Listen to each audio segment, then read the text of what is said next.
Magnifica Humanitas by Pope Leo XIV, Chapter 5. The Culture of Power and the Civilization of Love. Having considered how AI is transforming certain aspects of life and society, in particular the serious implications for human dignity, we must now turn our attention to the yet more tragic issue of war.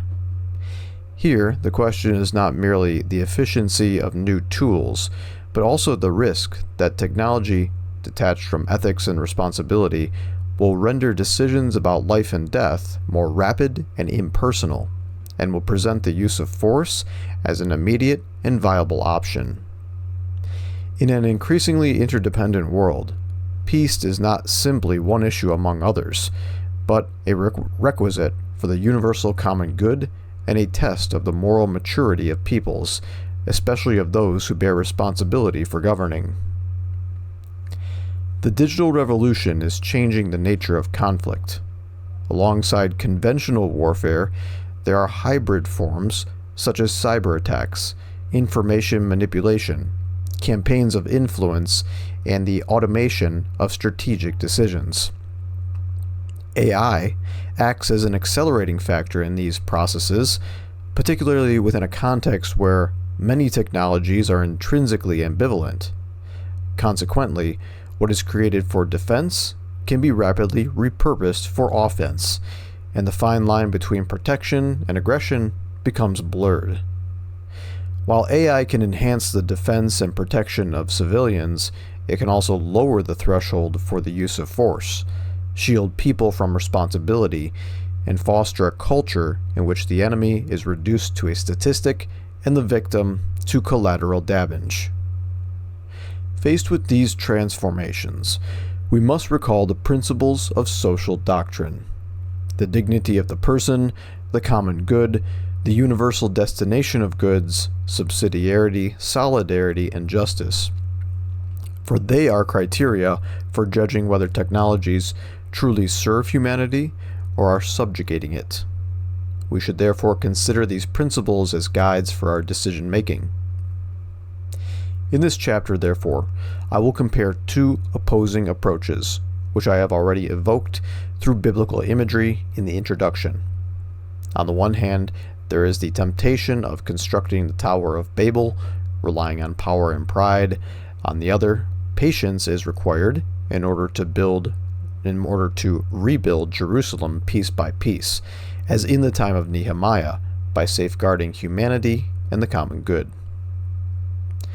If we examine global dynamics, we can recognize more clearly the spread of a culture of power characterized by a polarization and violence. The modern Babel can be seen only in the globalized technocratic paradigm, but also in the remote clash between opposing imperialisms, between powers that wish to preserve their supremacy and those that aspire to seize that supremacy, resulting in a multiplicity of local conflicts. Moreover, there seems to be no limit to the race, driven by a dehumanizing ambition to develop ever more powerful technologies or to secure control over them. Yet despite this downward spiral, we can only glimpse a great part of humanity that is striving to remain human and working to build the holy city of coexistence and peace.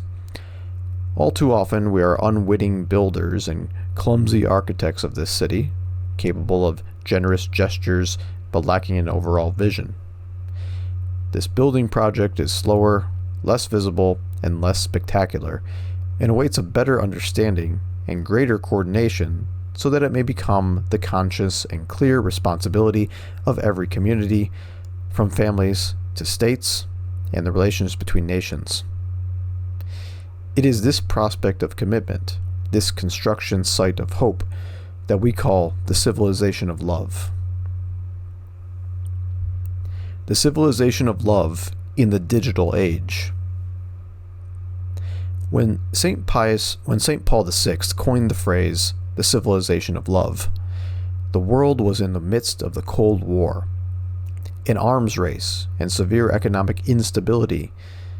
In that context, the Church proposed an alternative path to that of ideological opposition between systems and envisioned a social order in which justice and charity are intertwined and love becomes the guiding principle of economic, political, and cultural life.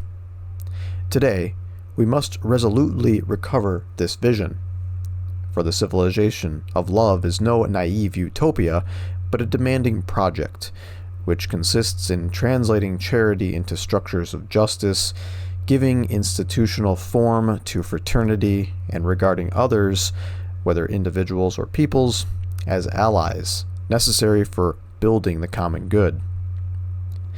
As the encyclical letter Fratelli Tutti reminded us, only this social love is capable of becoming a culture and a norm, and thereby of bringing about a stable international order, transforming mere armed coexistence into a community with a shared future.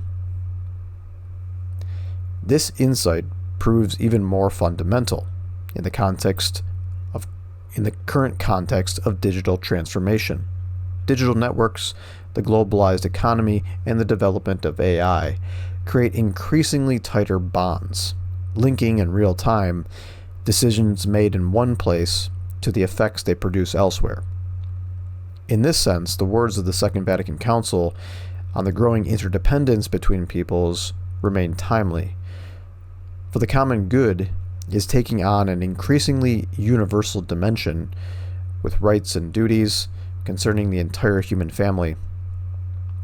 The project for a civilization of love, therefore, must undertake the task of transforming this imposed interdependence into a willed and chosen solidarity. This is the guiding principle for technological processes. It is not enough for artificial intelligence to make us more efficient or connected.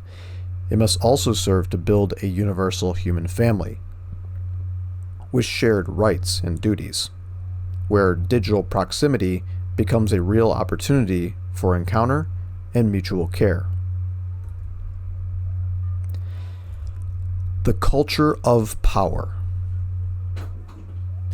In our time, a culture of power is taking hold, in which the availability of resources and the ability to dominate tend to dictate the agenda and criteria for decision-making. In this way, the common good of humanity is relegated to the background, and the concrete tragedy of peoples at war is reduced to a secondary consideration in relation to strategic interests. This culture of power infiltrates society, changes relationships and behaviors, and grows by normalizing war, pursuing ever greater military power, taking advantage of the crisis of multilateralism, and fueling a false realism that insists that there is no alternative. The normalization of war.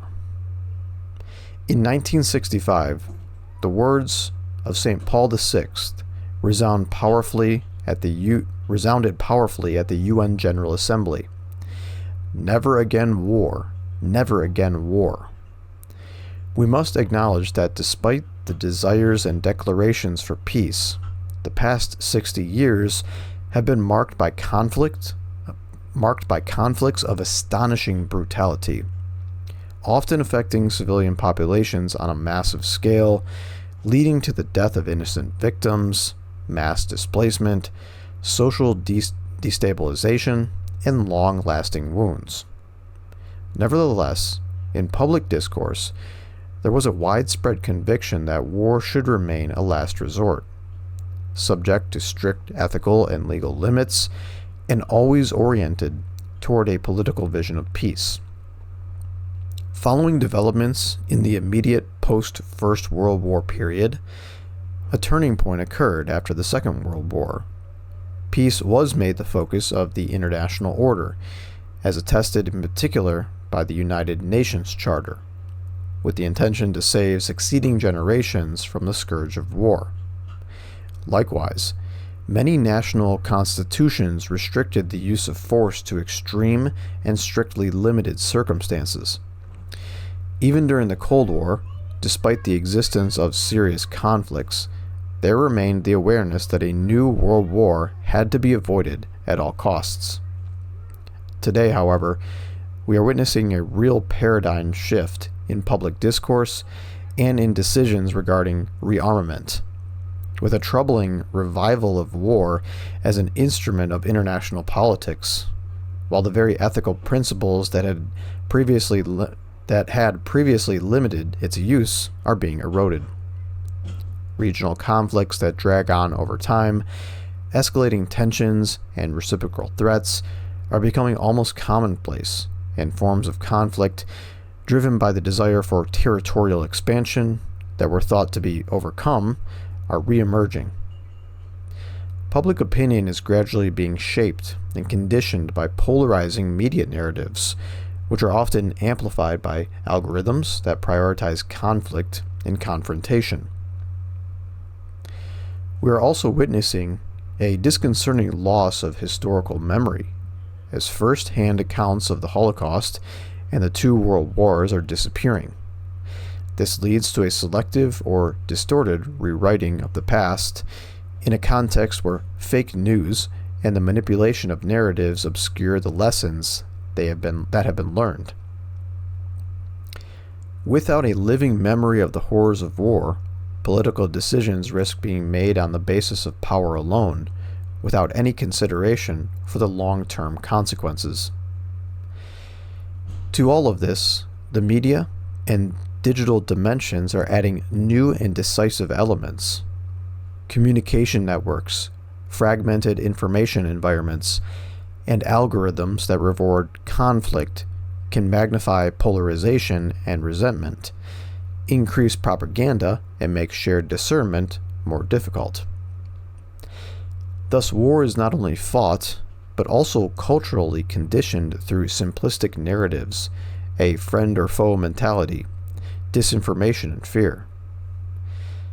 When historical memory fades and the ethical principles that protect civilians and the most vulnerable are weakened, it becomes easier to justify violence as necessary, inevitable, or even sanitized.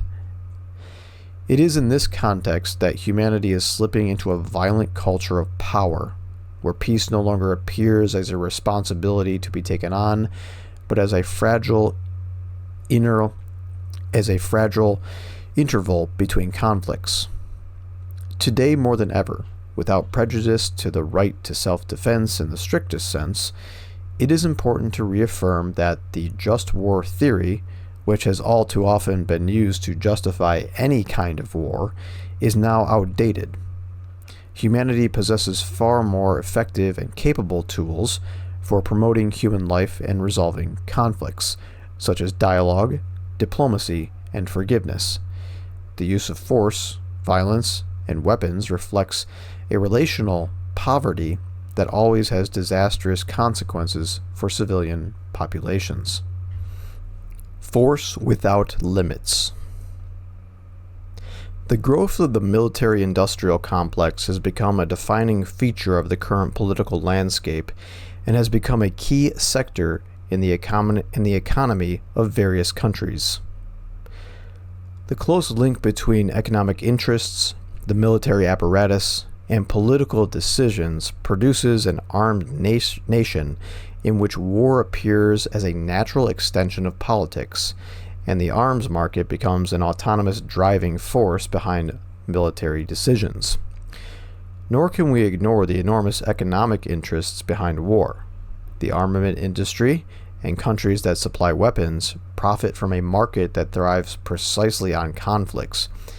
In this sense, there is also financial interests that contribute to fueling tensions in various regions of the world. Military arsenals are receiving renewed attention.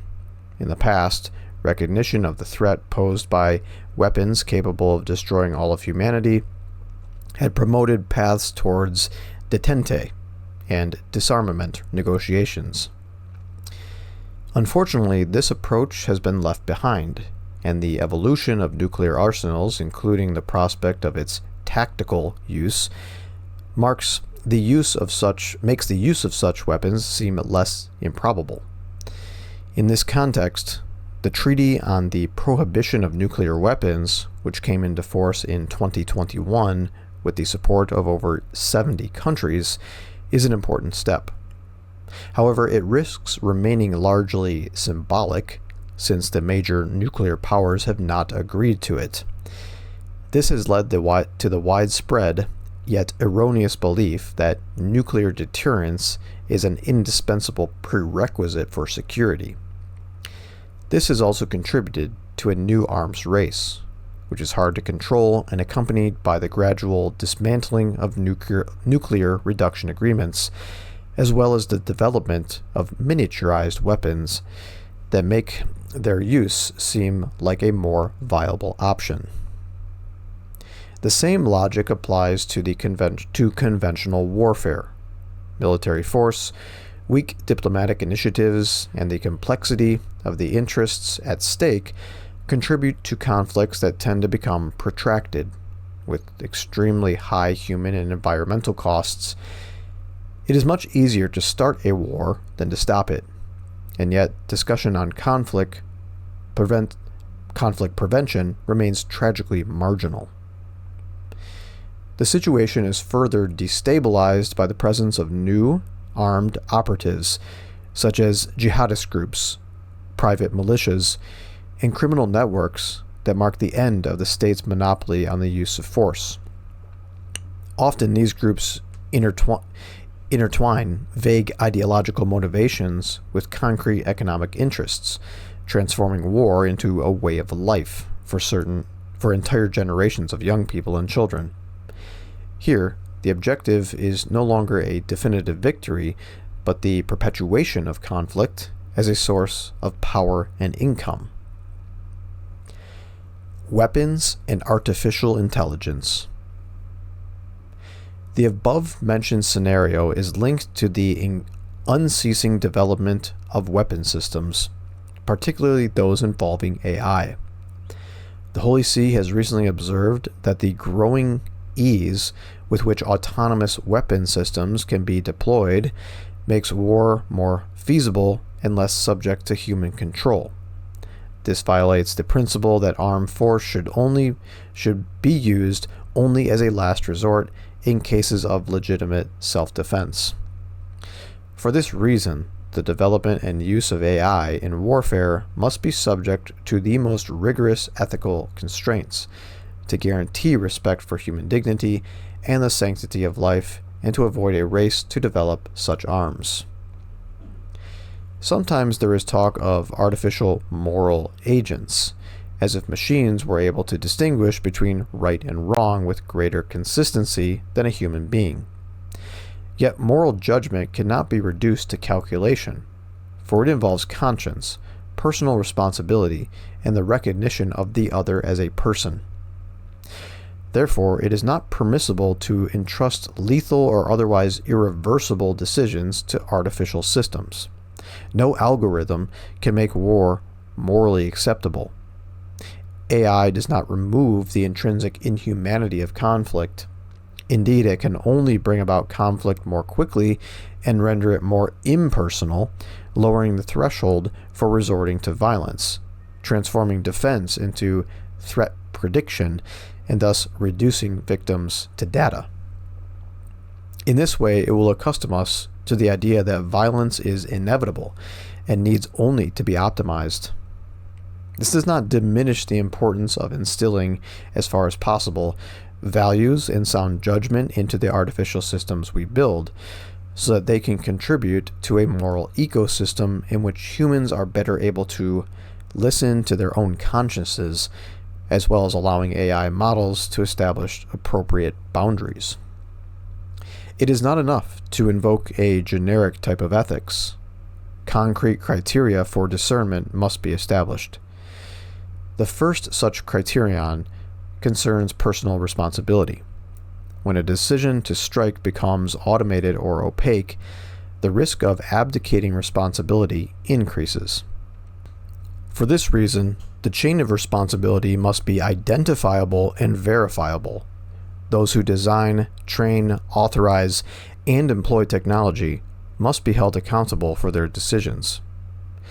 The second criterion pertains to the moral time frame for making judgments. While AI tends to expedite the decision-making process, speed and efficiency should never be the supreme motivating force for the irreversible decisions made in the context of war. The third criterion is the identification and protection of civilians.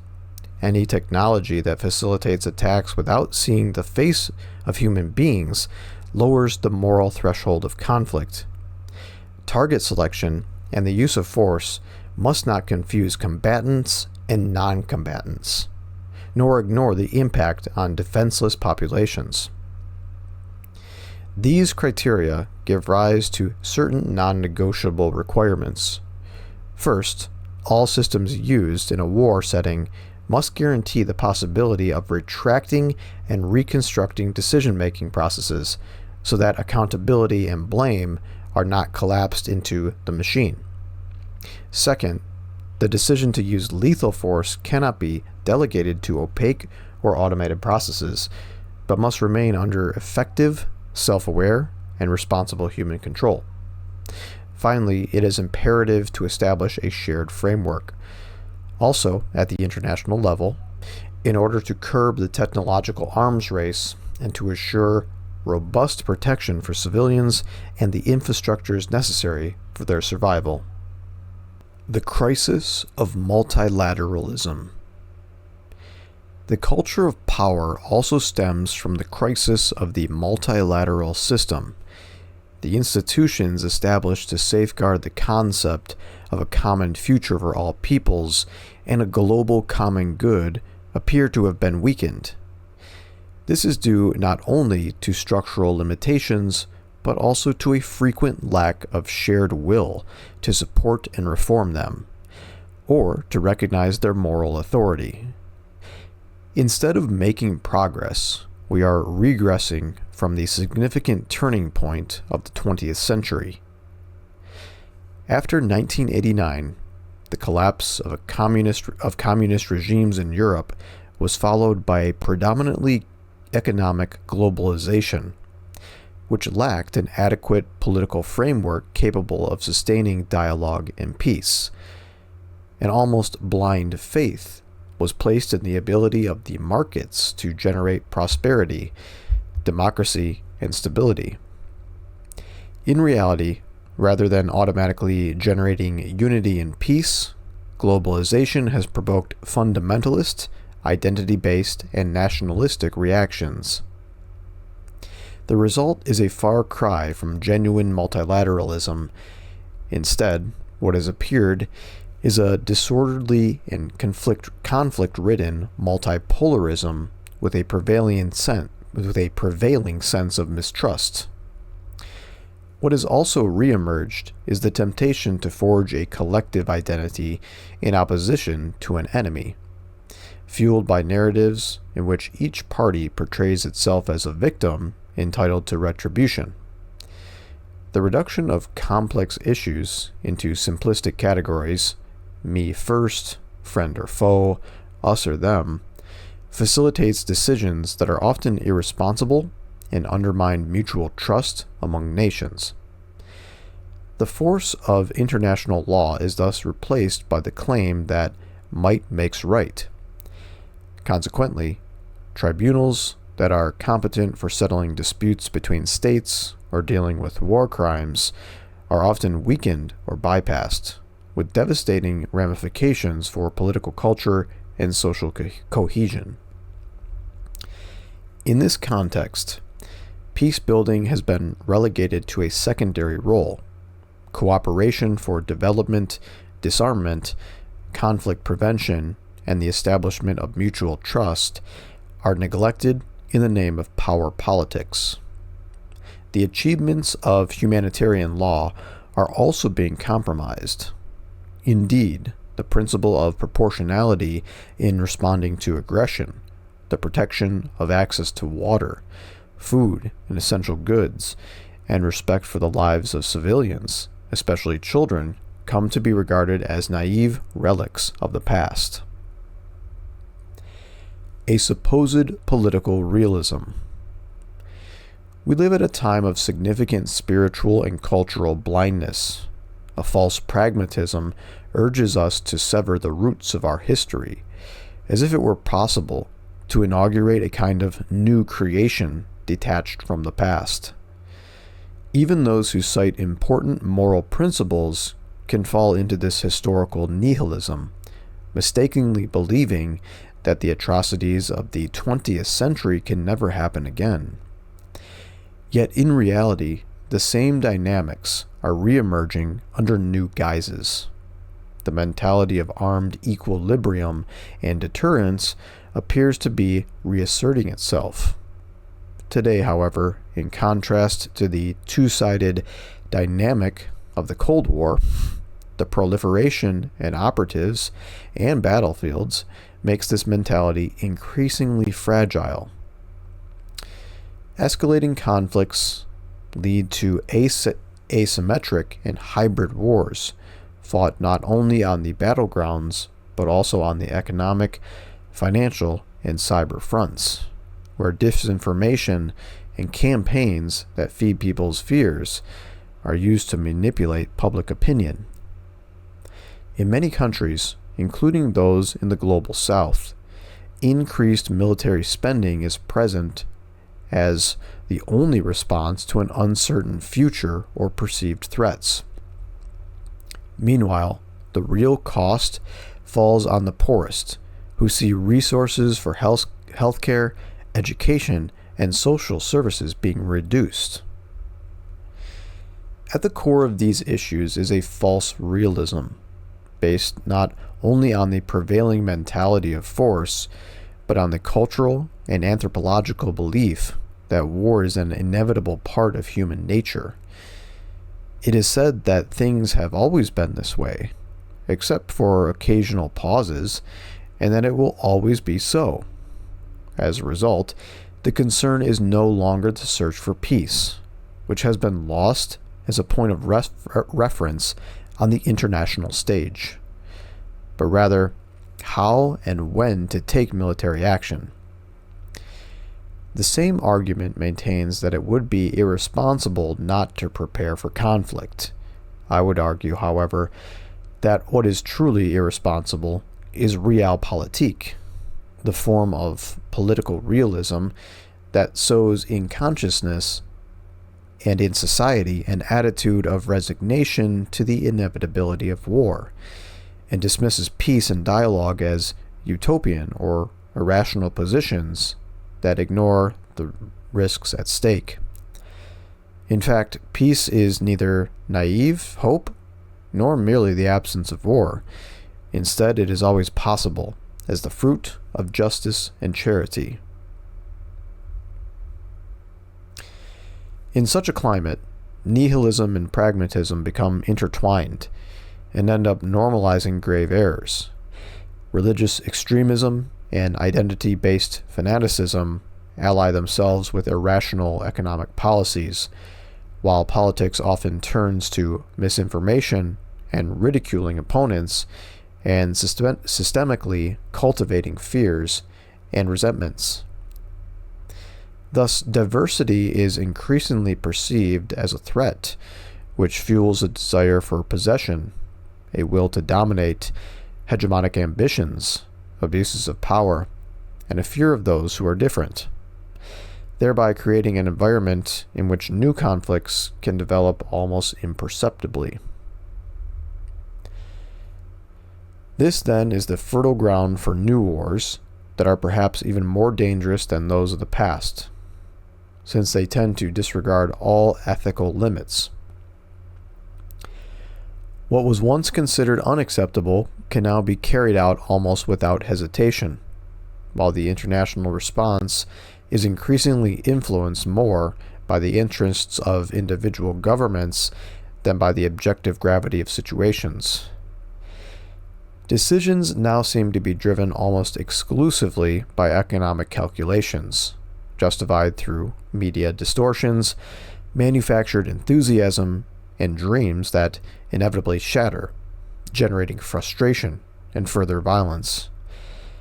When people come to believe that nothing is genuinely true and that principles are hollow words, then the fuse in their hearts is lit for new eruptions of intolerance and aggression. In these situations, the issue of concrete safeguards to prevent future violence remains an open question. When a culture normalizes and justifies conflict, a dangerous pathway opens up, in that what seems unthinkable today may become acceptable tomorrow in the name of utility or security.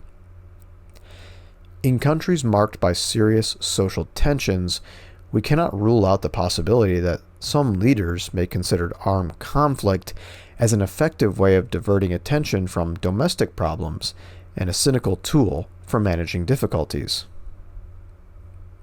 As a particular responsibility rests on the shoulders of those who work in the field of research, all the key players in this field, scientists, business owners, investors, academic authorities, politicians, and others, must work with a transparent and responsible mindset while maintaining an acute awareness of the broader context of the technological advancements they help to cultivate, including those related to AI.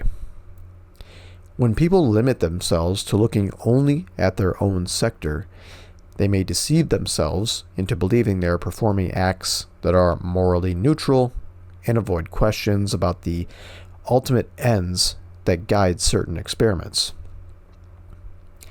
In this way, they risk cooperating, perhaps unknowingly, with questionable projects that fuel new forms of violence, manipulation, and dominance.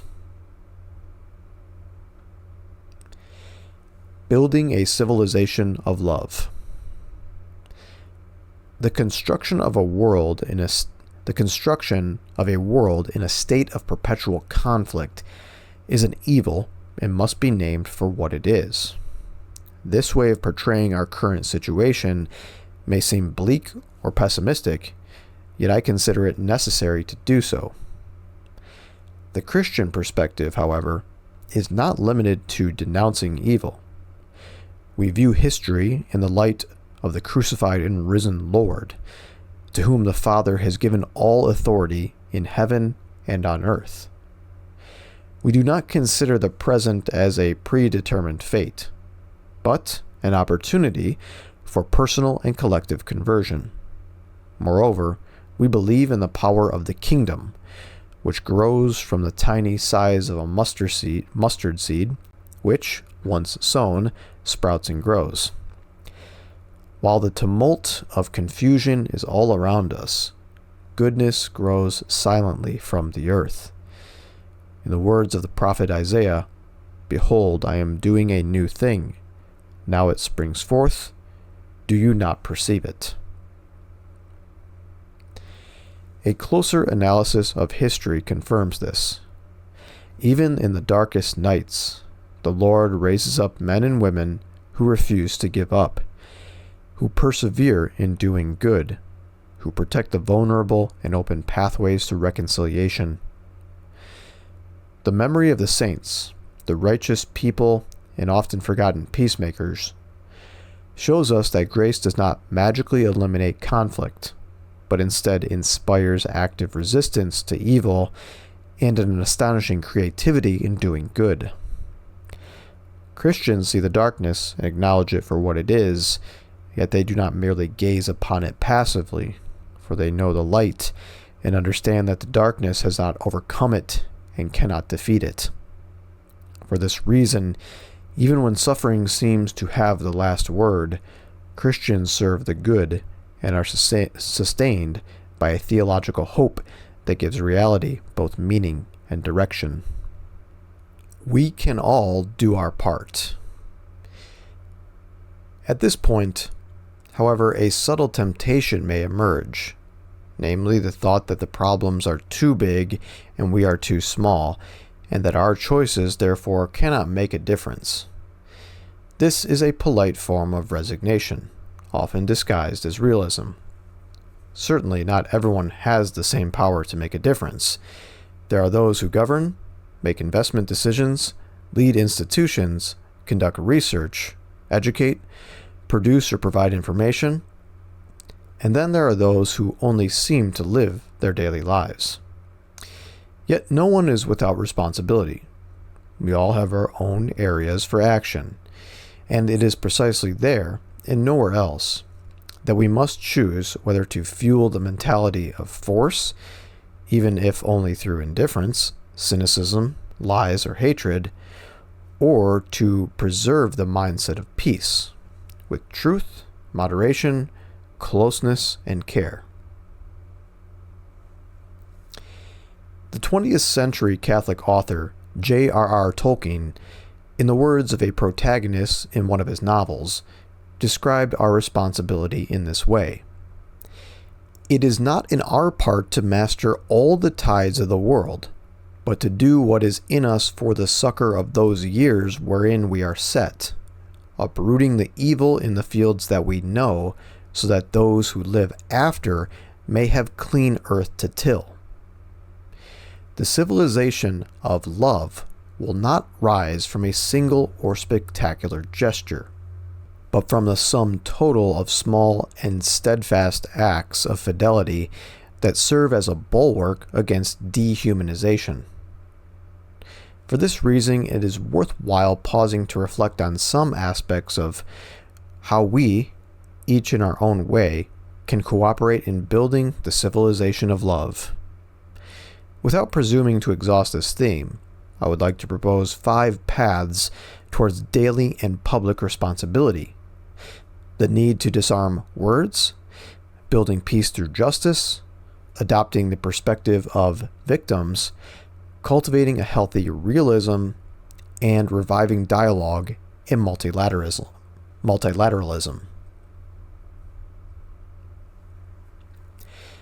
The need to disarm words.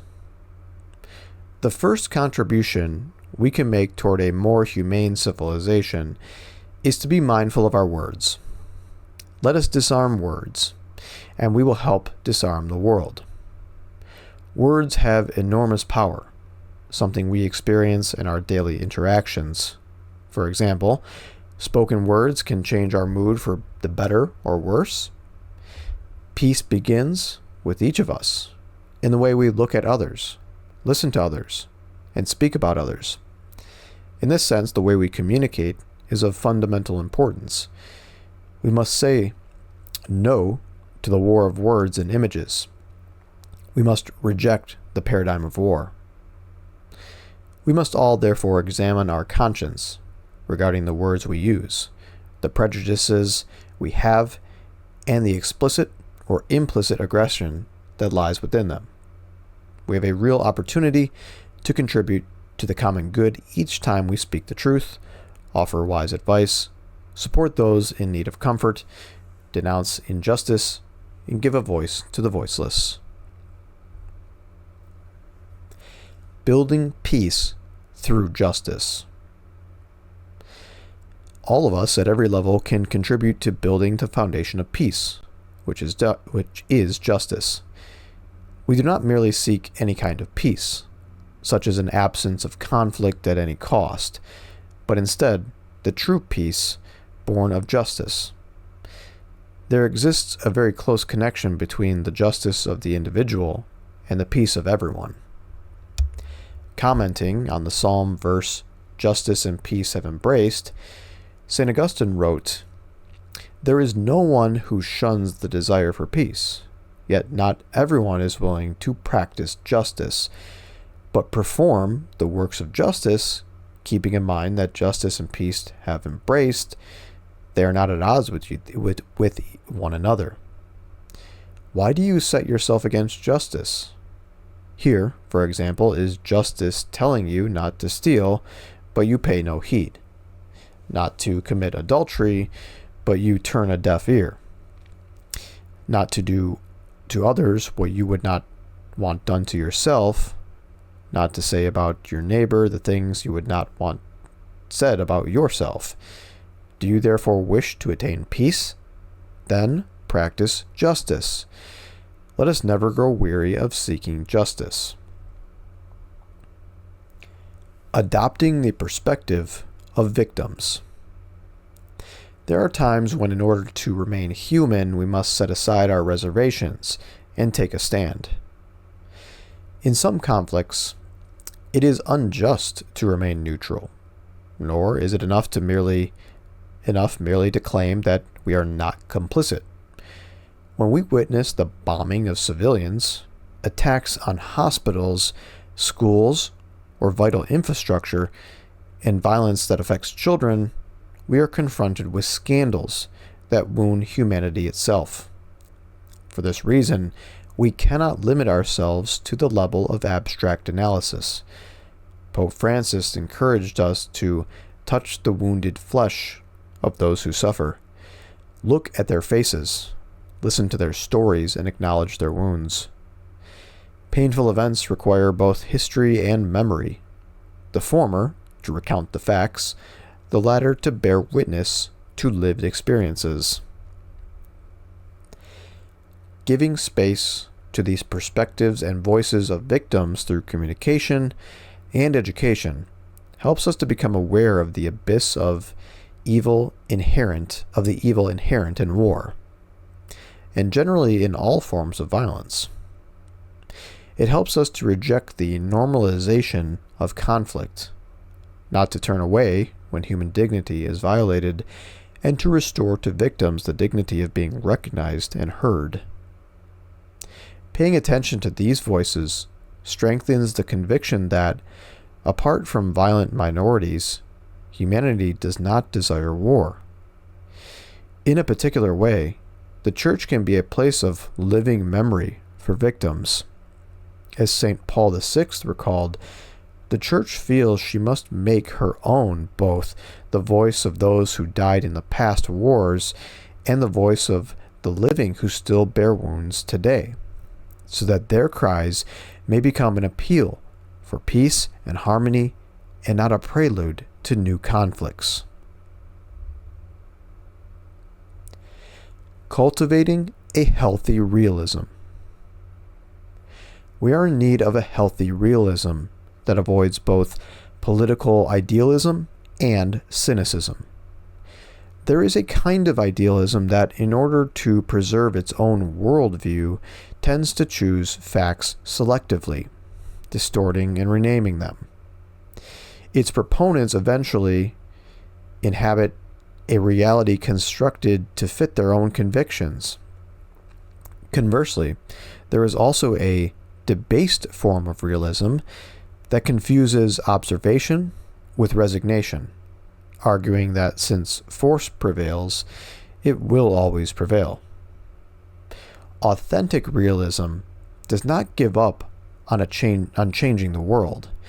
Indeed, it starts by clearly identifying interests, fears, constraints, and power dynamics, precisely in order to determine what can be achieved, and the measures needed to achieve it. It does not reduce politics to morality, neither does it surrender to violence. Instead, it seeks viable paths for making peace more than a mere word, through credible institutions, verifiable guarantees, patient negotiations, conflict prevention, and the protection of civilians. Reviving dialogue. In order to build the civilization of love, we must engage in dialogue, for this is the primary means of coexistence between people and nations, and it is the alternative to open conflict.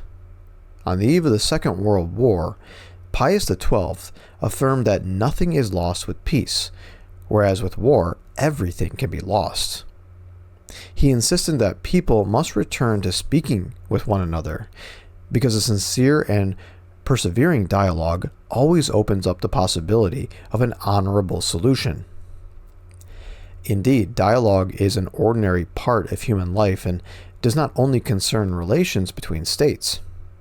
It involves acquiring an attitude that seeks to forge bonds of fraternity built on listening, an open demeanor, making time for each other, and even wasting time together. For if we experience authentic encounters with others, with those who are different, strangers and migrants, it becomes much more difficult even to imagine war.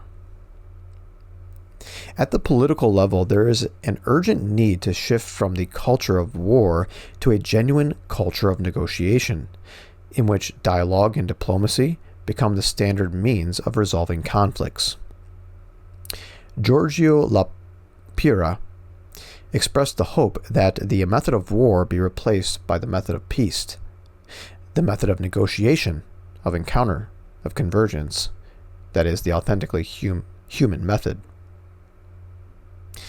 The awareness that all peoples share a common future demands that the culture of negotiation become an increasingly shared political and cultural commitment, capable of gradually leading humanity away from the cycle of violence. To those who have the honor and responsibility of governing, I would like to repeat the words that I spoke at the start of my pontificate. The peoples of our world desire peace, and to their leaders I appeal with all my heart. Let us meet, let us talk, let us negotiate. War is never inevitable. Weapons can and must be silenced, for they do not resolve problems, but only increase them. Those who make history are the peacemakers, those who sow seeds of suffering, not those who sow seeds of suffering. Our neighbors are not first our enemies, but our fellow human beings, not criminals to be hated, but other men and women with whom we can speak. Let us reject the Manichaean notions so typical of that mindset of violence that divides the world into those who are good and those who are evil. In rejecting the mindset of violence, interreligious dialogue plays a decisive role, because at the heart of the great spiritual paths lies a message of peace, whereas those who use the name of God to legitimize terrorism, violence, or war betray his true nature. For to fight in the name of religion means attacking religion itself. The spirit of Assisi, evoked by St. John Paul II and carried forward by Pope Francis, for example, through his dialogue with the Grand Imam of Al-Azhar, shows that believers can draw upon the most authentic sources of their particular spiritual traditions where there is no room for sanctified hatred. The necessity of diplomacy and multilateralism. In international relations, dialogue is an irreplaceable diplomatic tool for preventing conflicts and rebuilding bonds of trust. Faced with the impulsive broadcasts, aggressive rhetoric, and power politics that characterize our time, the vocation of diplomacy is to foster dialogue with all parties, including those interlocutors considered less convenient or not considered legitimized to negotiate. Therefore, every ounce of humility and patience should be employed in order to nurture even the faintest signs of goodwill among parties in conflict, so as to advance the process of peace.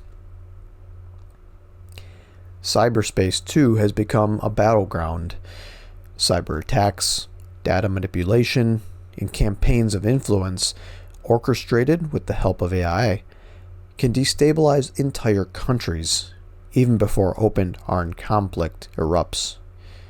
Moreover, in this area, the attribution of responsibility is often uncertain. When it is unclear who carried out an attack, the risks of disproportionate reaction, miscalculation, and escalation increases. For this reason, diplomacy must be capable of operating effectively in this new environment, negotiating shared regulations on the use of digital technologies in order to protect civilians and the most vulnerable from invisible yet real forms of violence. International organizations, particularly the United Nations, are essential instruments for promoting a civilization of love, for they can foster dialogue among nations and promote the peaceful resolution of conflicts, the integral development of peoples, the protection of the most vulnerable, disarmament, and the care for creation. Through such efforts, the international community can work to reduce inequalities, defend the rights of refugees and minorities, reallocate resources from military spending to human development, and protect our common home. The Holy See supports and accompanies these endeavors, while also recognizing that the current weaknesses of the UN and the international political system reveal the need for profound reforms. This is not simply a question of technical adjustments, but the crisis of convictions and values that also concerns the ethical foundations of nations makes it more difficult to direct multilateralism towards the true common good. In the international context, the Holy See's diplomacy adopts the Gospel's principle of mercy as a concrete criterion for political action. This is one of the ways in which the Holy See places itself at the service of humanity, thereby appealing to consciousnesses in the name of charity and truth. Defending the dignity of every human person and speaking up on behalf of the poor, migrants, and victims of war. In this way, papal diplomacy expresses the Catholicity of the Church and contributes to the building of the civilization of love, where even new technologies can be oriented toward the common good. Praying and hoping. These avenues for exercising responsibility are sustained by prayer, and in turn nourish prayer. Indeed, for each of us, peace primarily comes from God who loves all unconditionally. It is a gift given by Jesus to his disciples on the day of Easter. Peace be with you. It is the peace of the risen Christ, a peace that is unarmed and disarming, humble and persevering. With these words, I greeted the church and the world on the day of my election to the See of Peter. I wish to repeat them now and to invite everyone to pray for this gift. Let us never tire of praying for peace and of committing ourselves to achieving it in our own relationships and in society.